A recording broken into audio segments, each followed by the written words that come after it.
एक तो ये था कि जो आपने बोला सोना पहनना है, और फिर आपने बोला कि घड़ियां भी, उसका महंगी घड़ी है वो उसी इतलाक में आएगी, हराम होगी पहनना। जो हमारे यहाँ आजकल एक फैशन सा बना नहीं हुआ है, किसी को 70 करोड़ की घड़ी पहन ली, फलाने गाड़ी रखी हुई है 20 करोड़ की। सर इंग्लिश में तो फ्लैक्स करना कहते हैं इसको, फ्लैक्स बोल रहे हैं कुछ भी। ये जो स्टाइल है जी जी, इसको हमारा दिन बिल्कुल पसंद नहीं करता, बिल्कुल पसंद नहीं करता। इसलिए कि याद रखना, हर बुराई की जड़ तकब्बुर से पैदा होती है, और तकब्बुर दो चीजें होती हैं, हक का इनकार, अपने आप को बड़ा समझने लग जाना, दूसरों को घटिया समझने लग जाना, कमतर समझने लग जाना, ये चीज है। अच्छा, इन दोनों के अंदर फिर कनेक्शन होता है। इब्तिदाई तकब्बुर ये होता है कि इंसान दूसरों को थोड़ा नीचे समझने लग जाए, और इसकी इंतहाई होती है फिर हक का इनकार कर देगा। लिबास शोहरत भी इसको अरबी में कहा जाता है।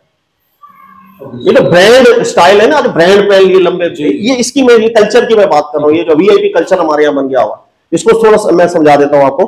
अच्छा, प्रॉब्लम ये मैंने आपको बताया ना, दो चीजें होती हैं। हक का इनकार सबसे बड़ी स्टेज है, लेकिन उसकी इब्तिदाई स्टेज तकब्बुर की होती है कि दूसरे को घटिया समझ जाओ।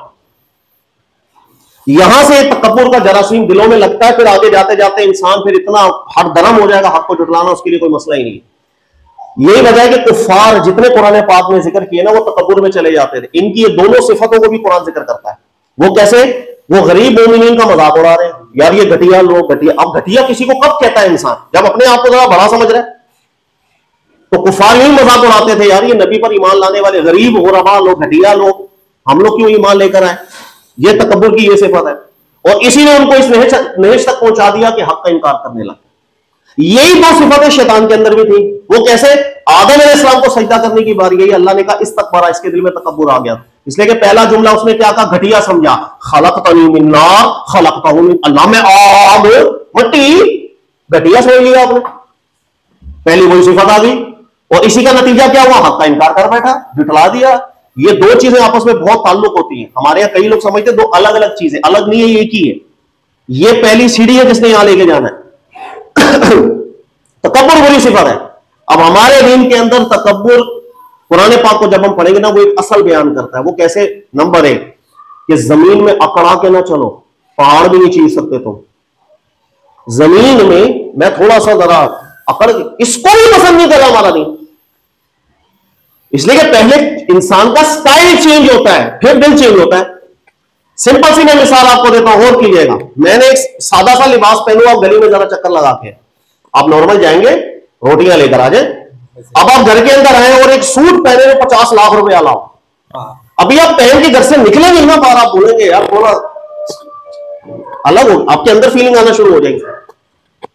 आपके पास गाड़ी होगी छोटी सी, कहीं पर भी पार्क कर देंगे, वो गाड़ी आपके पास हो 1 करोड़ वाली, 4 करोड़ वाली, आपको गरीब का हाथ लगे, ओए स्टाइल चेंज हो जाएगा, इंसान का अंदाज चेंज होने लग जाएगा। तो हमारा कुरान असल ये देता है, अकड़ा के बिना चलो। अच्छा, नंबर 2, दूसरी जगह पे अल्लाह ने इरशाद फरमाया, इन्ना अनकर अला सात इला सौतुल हमीर, ये जो चीख चीख के बोलने का स्टाइल, ये भी पसंद नहीं। इसलिए कि चीखने की जरूरत पता कब पड़ी होती है? जब आप सामने वाले को घटिया समझने लग जाओ। मालिक नौकर पर चीखेगा, नौकर मालिक पे नहीं चीखता। तो मालिक ने नौकर को समझाना होगा प्यार से, नहीं वो चीख के भी समझाएगा, मैंने बोला था ये काम तुमने क्यों किया, बुरा है, अल्लाह को नहीं पसंद ये।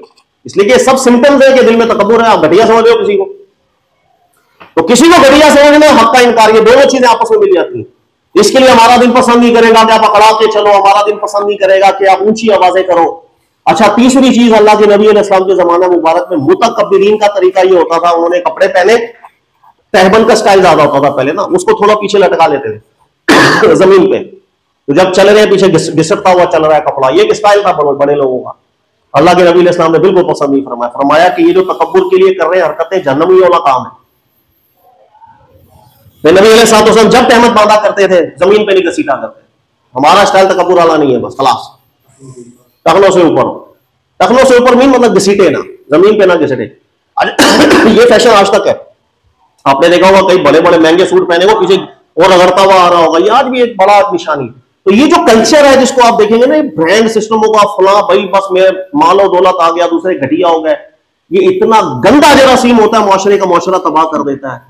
तकब्बुर भर जाएगा वीआईपी सिस्टम कल्चर के अंदर, कुरान सख्त मुखालिफ। यही वजह है कि रसूलुल्लाह सल्लल्लाहु अलैहि वसल्लम की हयात तय्यबा को देखो, कुरान कहता है लक़द काना लकुम फी रसूलिल्लाहि उस्वतुन हसना, नबी पाक अलैहि सल्लम की पूरी जिंदगी तय्यबा के अंदर एक दफा भी वीआईपी कल्चर नजर नहीं आया। अल्लाह के नबी के साथ किसी ने मुलाकात करनी होती, आसानी से अवेलेबल होते, मुलाकात हो जाती। हमारे यहां मुलाकात के लिए भी वीआईपी कल्चर है। वो गरीब मिल ही नहीं सकता बड़े ऑफिसर से जाकर, किसी बड़े बंदे से, और पीर से नहीं मिल सकता। ये गरीब मुरीद हो, वो अपने सगे पीर से नहीं मिल सकता। पीर भी टोकन देगा उसको, गया था 6 महीने बाद आना मेरे से मुलाकात करने, मैं भी बिजी हूं। अल्लाह के नबी अलैहिस्सलाम की आदत करीमा क्या आती थी, एक सहाबिया के बच्चा पैदा हो गया रात के टाइम, वो आ गई। हज़रत बिलाल के गालिबन कोई थे, उन्होंने अर्ज़ की कि अल्लाह के नबी अलैहिस्सलाम आराम फरमा रहे हैं। उन्होंने कहा कि मैं बच्चे को दूध नहीं दूंगी, इसके मुंह में सबसे पहला जूठा मेरे नबी का जाए बस। वो जैसे कहना गुट्टी देना, पर मेरे नबी का जूठा जाए सबसे पहले, नबी अलैहिस्सलाम की गुट्टी देनी है। फिर थोड़ी इंतजार करती रही, फिर वो अल्लाह के नबी अलैहिस्सलाम को बुला लें, नबी अलैहिस्सलाम तशरीफ लाए उनको, यानी इजीली अवेलेबल, कोई टेंशन नहीं। किसी ने मुलाकात करनी आ जाए, काफिले आते थे मुलाकात के लिए आ गए, कोई पाबंदी नहीं। ऐसा नबी अलैहिस्सलाम का लाइफस्टाइल था। यही चीज सहाबा इकराम ने अडॉप्ट किया। आगे हम वाकयात सुनते, उमर फारूक के वो काफिला मिलने आया बादशाहों का, तो देखा जमीन पे सो रहे थे, तो सर ये कहां से उन्होंने देखा। हमारे दिन का मिजाज ये है कि ये जो कल्चर है, अपर क्लास होती है, फलां होती है, वो उनका स्टाइल ही अलग होता है। उन्होंने किसी को हाथ से खाते हुए देखा तो घिन करेंगे, अपने घटिया लोग, क्या यार ये किसके साथ हम बैठ गए। नो सर, ऐसा नहीं होता। इसलिए अल्लाह के नबी अलैहिस्सलाम ने सोने को, रेशम को मना फरमा दिया था, उस उम्मत में बिल्कुल मना। इसलिए कि ये दोनों चीजें, अगर आप देखें रेशमी लिबास आज भी ऐसा है, आप किसी दिन पहने हो, अगर अपने देखें खुद आपके अंदर तब्दीली आना शुरू हो जाएगी। आप गली में जाएंगे तो आपको महसूस होगा कि मां बदौलत आदमी पहन के आया है, तो आपके अंदर चेंजिंग आती। इसी तरह सोना ऐसी चीज है, आप पहन के देख लें, आप सोने की घड़ी पहन लें, आपका स्टाइल चेंज हो जाएगा। आप किसी से बात कर रहे होंगे तो बहाने से जो है ना कफ ऊपर करेंगे, क्या मेरी घड़ी पे नजर तो पड़े किसी की। तो ये चीजें नबी पाक अलैहि सलाम ने इसलिए उम्मत पर मना फरमा दी थी कि आपके अंदर एक बड़ापन लेकर आएगा, आप दूसरे को घटिया ना समझना शुरू कर दो। ये बहुत बारीक बीनी थी मेरे नबी पाक अलैहि सलाम। और दूसरी बात कि अगर बिलफर्ज ये कोई रिवायत हमारे पास ना होती ना कि सोने से मुतालिक या रेशम से मुतालिक मर्द का क्या हुक्म है, इस उम्मत के अंदर एक अमली तामुल करने सदर अव्वल से चलता आ रहा है कि मर्द इन चीजों के पीछे हो जाता है। बचपन से ही, शुरू से सहाबा किराम के दौर से सोना मर्द पीछे नहीं, भाई एहतियात करें। तो असल में ये जो मना किया था अल्लाह के नबी अलैहि सलाम ने सोना, और ये था उस कल्चर से मना करना। अब हमारे यहां मर्द सोना नहीं पहन रहा, लेकिन वो दीगर तरीकों से वीआईपी कल्चर बना के बैठा हुआ। ये गरीब तबका अलग है, ये अमीर तबका अलग है, कर लो भाई जो करना आप। तो उस इल्लत को हमने नहीं समझा जिस इल्लत से अल्लाह के नबी ने मना फरमाते थे सोने को या इसको। ये कल्चर है असल में। आज भी देख लें आप कितना बड़ा इससे फर्क है, यार ये अपर क्लास है फलानी क्लास, बिल्कुल ऐसा है, फर्क आ जाता है।